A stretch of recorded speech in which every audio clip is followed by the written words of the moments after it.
संभल के अंदर तो सिर्फ और सिर्फ मुद्दे ही मुद्दे हैं। अखिलेश यादव जी भी वादा कर करके गए थे कि हम उसकी बाउंड्री करवाएंगे और उसका पानी का निकास करेंगे। फिलहाल तो यहाँ पर बीएसपी का यहाँ पर ज़्यादा बोलबाला है।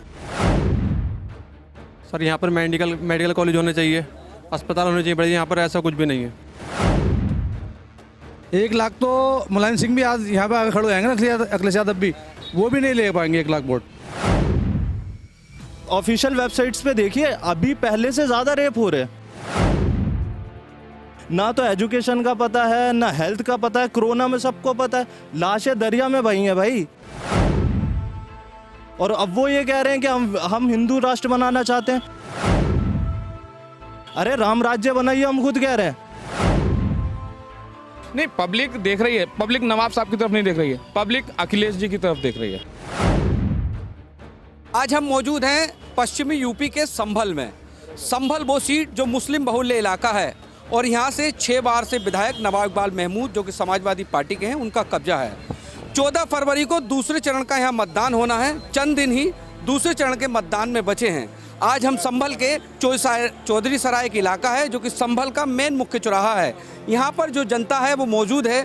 उनसे पूछते हैं कि इस बार 2022 के विधानसभा चुनाव में पब्लिक के क्या मुद्दे हैं और किन बातों को लेकर, किन मुद्दों को लेकर इस बार जनता वोट करने जा रही है। क्योंकि 5 साल से योगी सरकार उत्तर प्रदेश में काबिज है। अब अलग अलग पार्टियाँ अपने अपने मैनिफेस्टो लेकर इस सीट पर और साथ ही पूरे उत्तर प्रदेश में अपना प्रचार प्रसार कर रही हैं। अब मुस्लिम बाहुल्य सीट होने के नाते यहाँ के जो मतदाता हैं उनसे पूछते हैं कि इस बार के क्या मुद्दे हैं। इस बार 2022 का जो चुनाव है, आप एक युवा हैं, क्या मुद्दे हैं? क्योंकि भाजपा की 5 साल से सरकार है यूपी के अंदर। क्या जो मुस्लिमों को इन योजनाओं का लाभ मिल पाया? नहीं मिल पाया।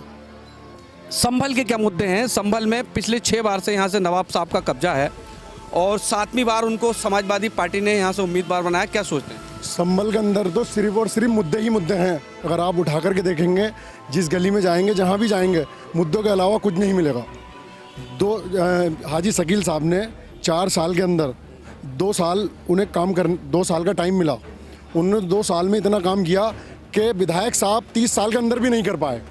उन्होंने 4 साल के अंदर 2 साल मिल पाए उन्हें। 2 साल उनके कोरोना काल में चले गए। सिर्फ 2 साल के अंदर उन्होंने वो काम किया जो विधायक साहब भी नहीं कर पाए। सराय तरीन के अंदर कब्रिस्तान है। अखिलेश यादव जी भी वादा कर करके गए थे कि हम उसकी बाउंड्री करवाएंगे और उसका पानी का निकास करेंगे। तो वो वादा कर करके गए, तो विधायक साहब ने वो काम नहीं करवा पाए। वो वादा करने के बाद और चले गए, और जाने के बाद में फिर विधायक साहब भी भूल गए। 2 मरतबा उन्हें कब्रिस्तान के अंदर, गेट के अंदर एक 2 मरतबा उनको बंदी कर दिया गया, लेकिन फिर भी वो इस काम को नहीं करवा पाए। कब्रिस्तान के अंदर तब लोग जाते थे, वो कब्रिस्तान पूरी सराय तरीन के कब्रिस्तान है, लोग तब जाते थे तो वहाँ पे जो है, ये समझ लो आप, मुर्दे पैरा करते थे। ये समझ लो कि अंदर एक चीज़ हम ये पूछना चाहेंगे, क्योंकि असदुद्दीन ओवैसी की पार्टी भी यहाँ मैदान में है और संभल जो है एक मुस्लिम क्षेत्र है, पूरा मुस्लिम बहुल्य सीट है। क्या उनका भी यहाँ पर कोई प्रभाव है? वो सिर्फ वहीं तक सीमित हैं, वहीं तक बेहतर हैं, वहीं पे लड़े अपने, वहीं पे बेहतर है। उनके लिए वहीं पे अच्छा है, यहाँ पे आने की कोई ज़रूरत नहीं है। वो हर चीज़ जो है टाइम के हिसाब से बेहतर है। जो हर चीज़ जो है, जो भी कुछ है, टाइम से सही रहता है। अभी उनका वो टाइम नहीं है। अभी वो चलिए, कुछ और युवा हैं, आप बताइए, क्या इनकी बात से इत्तेफाक रखते हैं कि असदुद्दीन ओवैसी जी को हैदराबाद में ही रहना चाहिए, संभल, क्योंकि उनका कल भी यहाँ पर आगमन है, 2 बार पिछली बार भी आ चुके हैं वो? क्या लगता है, आप एक युवा हैं, ओवैसी साहब का संभल में कुछ वजूद है या नहीं लगता आपको? क्योंकि मुस्लिम बहुल्य सीट होने के नाते ऐसा यहाँ के लोगों का कहना है कि ओवैसी साहब यहाँ ज़्यादा यहाँ आते हैं, लेकिन अभी उनका यहाँ पर ऐसा कुछ हुआ नहीं है। आने वाले टाइम में अभी पता नहीं क्या हो। फिलहाल तो यहाँ पर बीएसपी का यहाँ पर ज़्यादा बोलबाला है और इंशाल्लाह यहाँ से बीएसपी ही निकल रही है। अच्छा, ये बताइए कि 6 बार के विधायक हैं नवाब साहब, 7वीं बार उनको उम्मीदवार बनाया गया है। अब जिस प्रत्याशी की आप बात कर रहे हैं, हाजी शकील कुरैशी, जो बसपा के उम्मीदवार हैं, उनसे तो कई गुना ज़्यादा राजनीति का अनुभव नवाब साहब को है। तो कहीं लगता है कि कहीं आसपास भी हैं शकील साहब नवाब साहब के? बिल्कुल हैं। जैसे आप देख रहे हैं, 4 साल में जो विकास हुआ है, पिछले 30 साल में नवाब साहब ने बिल्कुल कुछ भी नहीं विकास कराया। हमारा जो रोडवेज है वो भी किराए पर है। 30 साल में आप जाकर देखें, वहाँ पर बारिश होती है तो पानी भर जाता है। और मेंबर शकील साहब ने वादे किए हैं कॉलेज के लिए और यूनिवर्सिटी के लिए, और ये हमारा बस स्टैंड है इसके लिए। देखिए पानी भर जाता है, आप बताइए क्या क्या दिक्कतें हैं संभल के अंदर? सर ये पानी भर जाता है, ये तो सच है, क्योंकि मैं भी रोज़ जाता हूँ बस स्टैंड पे, लेकिन कभी भी बारिश होती है पानी भर वही मिलता है, वहाँ पे बहुत परेशानी रहती है। आज तक कभी वहाँ का अपना वो नहीं हो पाया अभी। आपके सपनों का संभल कैसा होना चाहिए? क्या जो इस समय संभल मौजूद है, क्या वो आपके सपनों के इर्द गिर्द है या नहीं है? कुछ भी नहीं है अभी तो।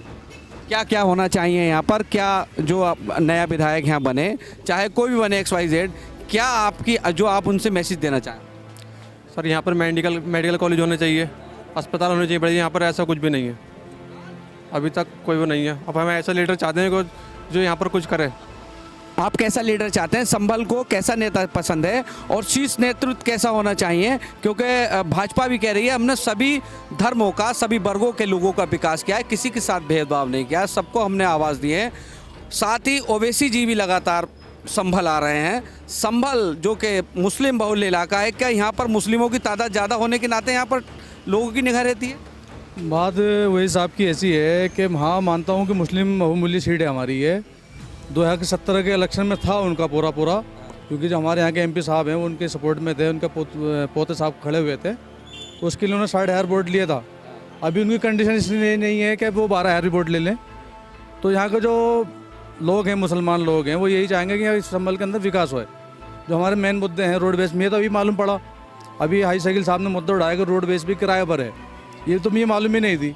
नहीं, किराए पे तो बहुत सारी चीज़ें उठी हुई हैं। लाल किला भी किराए पर है, कई एयरपोर्ट भी, कई एयरलाइंस ऐसी हैं किराए पर हैं अब तो। नहीं तो ये तो बदहाली की बात है ना साहब। अरे 30 साल हो गए एक आदमी को चुनते हुए, इंसान को 30 साल मंत्रालय मिला। अच्छा, मैं आपकी बात को बड़ा करता हूँ, कौन से चुनने? कोई संभल से बाहर के लोग आते हैं या संभल के लोग चुनते हैं? ये तो हमारे बड़े लोगों की गलती है ना। मैं हूँ, मेरा भी समझो 15 साल से वोट आ रहा है, 12 साल से मैंने आज तक नहीं दिया इकबाल साहब को वोट, और आगे भी नहीं दूंगा, क्योंकि मुझे मालूम है कि वो कुछ नहीं करने वाला हमारे शहर के। आपके वोट से क्या फर्क पड़ रहा है? वो तो 6 बार जीत गए, 7वीं बार फिर टिकट लिया। अभी भी है, आपके है चांस, आपके यहाँ के जो पब्लिक है उन्होंने तो 1 लाख पार बता रहे हैं, कह रहे हैं जितने पिछली बार मिले उससे 1 लाख पार हैं, तो आपकी मुखालफत से क्या हो जाएगा भाई? 1 लाख तो मुलायम सिंह भी आज यहाँ पे आगे खड़े हो जाएंगे ना, अखिलेश यादव भी, वो भी नहीं ले पाएंगे 1 लाख वोट, ये मैं आपको बता दूँ। राम गोपाल जी भी तो यहाँ से सांसद रहे हैं, तब भी तो आपने वोट दिया होगा ना? हाँ वोट दिया, मगर उन्होंने कुछ करके दिखाया नहीं। हमें हॉस्पिटल दिया उन्होंने, रोड दिए, आप यहाँ से गदरोल तक जाएँ, बिजोई तक जाएँ, मुर्दाबाद जाएँ, चंदौली जाएँ, ये सब उन्हीं के तो देन है। इकबाल साहब को आप एक काम बता दो, सिवाय अपना घर बनने के अलावा बता दो 2.5 लाख रुपए पेंशन मिलती पर मंथ उनको। चलो कुछ और भी लोग हैं, उनसे भी हम बात कर लेते हैं। कुछ और भाई लोग हैं, पहले नाम जानेंगे। आपका नाम क्या है ये बताइए, कि जो लोगों में इनमें गुस्सा है कि नवाब साहब ने कोई काम नहीं करा, फिर भी 6 बार वो वहाँ पहुँच गए, और नवाब साहब कह रहे हैं 1 लाख पार हैं इस बार। देखिए ऐसा कुछ नहीं है कि 1 लाख पार हैं। कुछ लोग हैं जो मतलब ऐसा है भाई, मैं आपको बता दूं ना, गांव के अंदर ये हालत है कि लोग बहुत डरते हैं कि साहब वो उनके सपोर्टर हैं, वो तुम्हें धमकाएंगे, डराएंगे, तुम्हारे खिलाफ रिपोर्ट करवाएंगे। ये डर तो नवाब साहब ने पहले पब्लिक के अंदर डाल रखा। कोई अगर उनके लिए गलत लफ्ज बोलता नहीं, लाखों लोगों के खिलाफ रिपोर्ट होगी जिन्होंने वोट दिया। अरे मेरे पास रिप्लाई है उनका, शान इकबाल का, किसी ने गलत रिप्लाई करा उनके साहब, उन्होंने उसे रिप्लाई करा कि आपके खिलाफ FIR होगी। वो धमकाने का काम करते हैं, यानी कि वोट धमकाने, मतलब आप धमका के वोट लोगे किसी से? क्या ऐसे वोट कोई लिया था? प्यार मोहब्बत से लिया था। 6 बार जब वो विधायक बने तो 6 के बार मतलब लगातार धमक रही है जनता 30 साल से। हमारी भी गलती थी ना, हमारी जनता की गलती थी जो हमने बाबा उन्हें चुना। अगर हम किसी और को चुनते ना, अगर हम हर 5 साल में किसी को अगर चांस देते रहते तो संभल में विकास होता, संभल में मेडिकल कॉलेज होता, संभल के अंदर यूनिवर्सिटी होती, संभल चमकता जैसा रामपुर चमक रहा ना। कैबिनेट मंत्री थे आपने कुछ नहीं करा। कैबिनेट मंत्री में शिक्षा मंत्री आप रहे, आपने शिक्षा मंत्री में कुछ नहीं करा।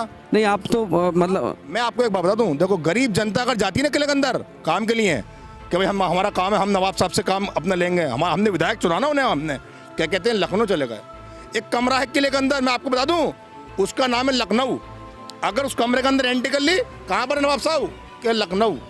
अरे यार जनता की सुनो ना आप, ये कौन सा आपने नियम बना रखा कि आप जब एंट्री करेंगे कमरे के अंदर तो कोई अगर जनता आती है किसी काम के लिए, आपने कह दिया नवाब साहब नहीं है यहाँ पर, विधायक साहब नहीं है यहाँ पर, कहाँ गए भाई? लखनऊ। 480 दिन तो कह रहे हैं फिर लखनऊ जाने वाले हैं 7वीं बार। अब लखनऊ ही रहेंगे वो हर टाइम, खत्म कहानी। जनता जाग चुकी है। इस चोरी हुआ है उनसे ही बात है, क्या वो फिर 7वीं बार लखनऊ जाएंगे? नहीं बिल्कुल जाएंगे, और मुझे ऐसा लगता है कि वो इसलिए नहीं जाएंगे कि उन्होंने काम कराया या कुछ, लेकिन इस बार एंटी इनकम्बेंसी इतनी है बीजेपी के खिलाफ कि वोटर्स अभी कैंडिडेट को नहीं देख रहा है, जो हकीकत है। Even I personally don't like him, क्योंकि हकीकत बात है कि उन्होंने कुछ नहीं कराया। बहुत सारी चीज़ें थी जो हो सकती थी लेकिन उन्होंने नहीं कराई। लेकिन जिस तरीके की बीजेपी के खिलाफ एंटी इनकम्बेंसी है, जिस तरीके से उनकी डेपोटिज्म दिखाई दिया उनके अंदर, और जिस तरीके का उनके अंदर एक मतलब खुद में तानाशाही दिखाई दी, डेमोक्रेसी को साइड में रख देते। जैसे कैसी तानाशाही? जैसे वो हर चीज़ पर बुलडोजर चलवा देते हैं। यार इंडिया में रूल ऑफ लॉ है, everything will work according to the laws. Court है, कोर्ट फैसला करती है कि किसने क्या करा किसने क्या नहीं करा। अगर किसी पे कोई आरोप लगे तो इसका मतलब वो ये नहीं है कि वो मुजरिम है, मुजरिम नहीं है, लेकिन वो सीधा कहते हैं कि हम बुलडोजर चलवाएंगे वो। अच्छा ये बताइए, संभल की तो बात हमने करी, आपने कहा कि एंटी इनकन्वेंसी है भाजपा के खिलाफ, बदमाशों के एनकाउंटर हुए, इस बात से आप सहमत हैं? बेटियों के लिए सुरक्षा को लेकर भाजपा की तरफ से दावे, जो योजनाएं चलाई गई वो सभी धर्मों के और वर्गों के लोगों को मिली, इस बात से सहमत हैं? मैं आपने पहली चीज़ कही कि बेटियों के खिलाफ जितनी भी वारदातें हो रही थी वो कम हुई। तो अभी जो रेप हुआ था एक दलित विक्टिम का, उसके रात को बिना फैमिली के अंतिम संस्कार कर दिया जाता है। ये किस तरीके का लॉ है?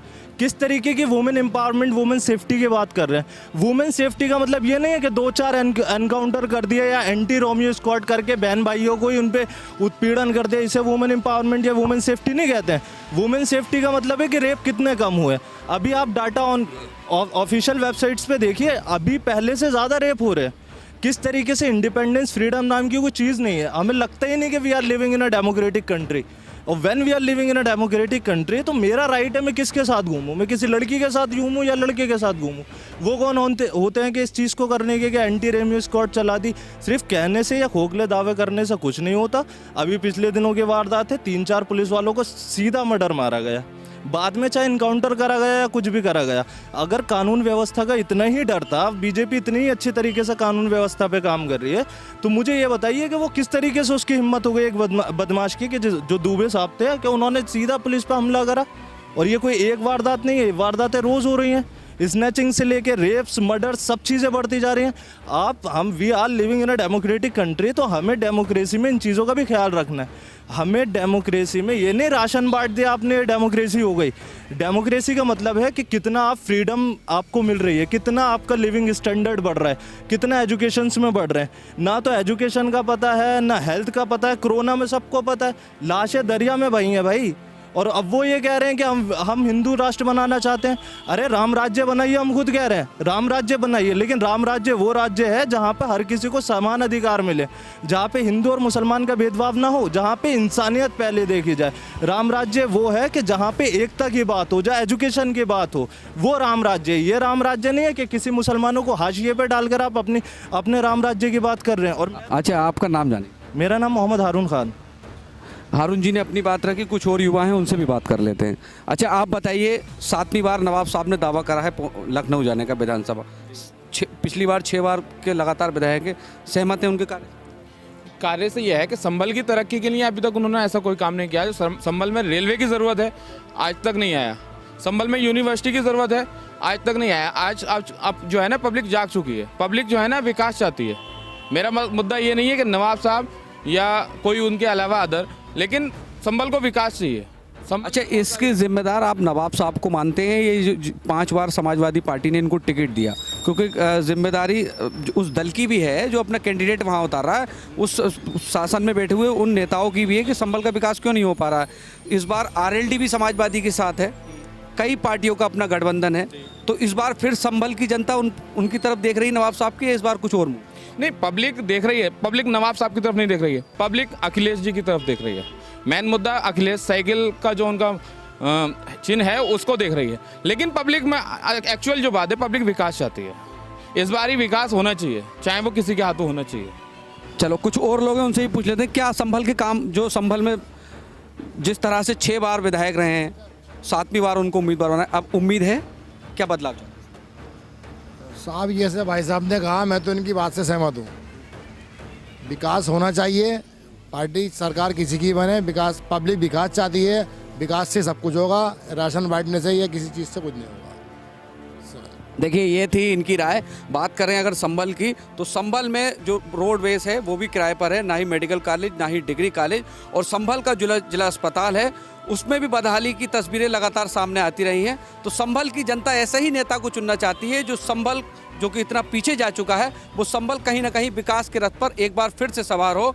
और साथ ही यहाँ की पब्लिक की ये भी ओपिनियन है कि हम कैंडिडेट को देखकर नहीं, पार्टी के चिन्ह को देखकर वोट करेंगे। अपनी अलग अलग राय है। अब देखना ये होता है कि आगामी 14 फरवरी को होने वाले मतदान में यहाँ की जनता किस नेता को चुनकर और विधानसभा भेजती है।